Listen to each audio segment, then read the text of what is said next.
বদলি করা হলো আরজিকর আন্দোলনে প্রথম সারিতে থাকা চিকিৎসক সুবর্ণ গোস্বামীকে। পূর্ব বর্ধমান হাসপাতালের ডেপুটি সিএমওইচ পদ থেকে তাকে দার্জিলিং টিবি হাসপাতালে সুপার পদে বদলি করা হয়েছে। অবিলম্বে এই নির্দেশ কার্যকর করতে বলা হয়েছে। এই প্রথম নয়, এর আগেও একাধিকবার বদলি করা হয়েছে চিকিৎসক সুবর্ণ গোস্বামীকে। একই র্যাঙ্কে থাকাকালীনই 5 বার বদলি হয়েছেন তিনি। বদলি করে প্রতিবাদ আটকানো যাবে না, জানিয়েছেন চিকিৎসক। স্বাস্থ্য দপ্তরে বিশেষ করে যে দুর্নীতি, প্রাতিষ্ঠানিক দুর্নীতি, তার বিরুদ্ধে যে রাস্তায় নেমে আন্দোলন, থ্রেড কালচারের বিরুদ্ধে যে আন্দোলন, তার সামনের সারিতে থাকার জন্য অতীতেও আমাকে লালবাজারে মিথ্যে অভিযোগে ডেকে পাঠানো হয়েছে। কখনো মেডিকেল কাউন্সিলকে দিয়ে সল্টলেক ইলেকট্রনিক কমপ্লেক্স থানায় মিথ্যে অভিযোগ জানানো হয়েছে। এখন বদলি খাড়া নেমে এলো। ফলে এটা মনে করার কারণ নেই যে এটা রুটিন বদলি। তবে এতে যদি শাসক মনে করেন যে আমাদের স্পিরিট দমিয়ে দেওয়া যাবে, সেটা সম্পূর্ণ ভুল। দার্জিলিং হোক বা বর্ধমান, অনাচারের বিরুদ্ধে, দুর্নীতির বিরুদ্ধে সর্বত্র লড়াই জারি থাকবে।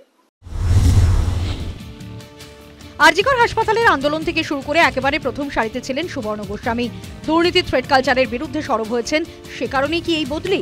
আন্দোলনে তার সঙ্গে থাকা চিকিৎসকদের মত তাই। ডক্টর গোস্বামীকে 8 বার বদলি করা হয়েছে। এর মধ্যে একই সমতুল্য পদে 5 বার বদলি করা হয়েছে।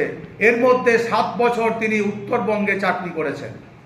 আমরা এই বদলির আদেশনামাকে চূড়ান্ত প্রতিহিংসাপরায়ণ বলে মনে করি এবং এই আদেশনামাকে নিন্দা জানাচ্ছি জয়েন্ট প্ল্যাটফর্ম অফ ডক্টরসের পক্ষ থেকে।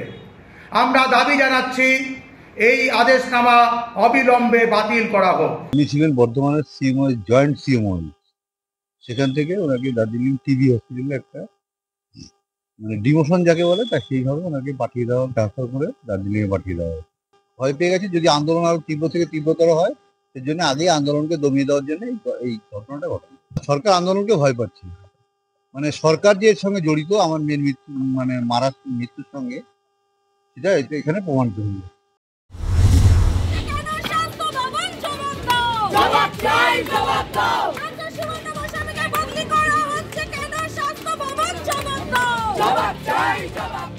এরপরই জয়েন্ট প্ল্যাটফর্ম অফ ডক্টরসের পক্ষ থেকে একটি প্রেস বিজ্ঞপ্তি দেওয়া হয়। বিজ্ঞপ্তিতে বলা হয়েছে এই সিদ্ধান্ত চূড়ান্ত প্রতিহিংসার প্রকাশ। সিদ্ধান্ত রদ করার দাবি জানানো হয়েছে বিজ্ঞপ্তিতে। বিকেলে স্বাস্থ্য ভবনে জমায়েত করে প্রতিবাদ জানান জয়েন্ট ফোরাম অফ ডক্টরসের চিকিৎসকরা। এর আগে পুলিশি হেনস্থার মুখোমুখি হতে হয়েছিল আন্দোলনের সঙ্গে জড়িয়ে থাকা জুনিয়র চিকিৎসক আশফাক উদ্দিন নাইয়া, কিঞ্জল নন্দ, অনিকেত মাহাতোদের। এবারে বদলি হতে হলো সুবর্ণ গোস্বামীকে। সবটাই কি কাকতালীয়, নাকি নেপথ্যে কাজ করছে আরজিকর আন্দোলনে? News time.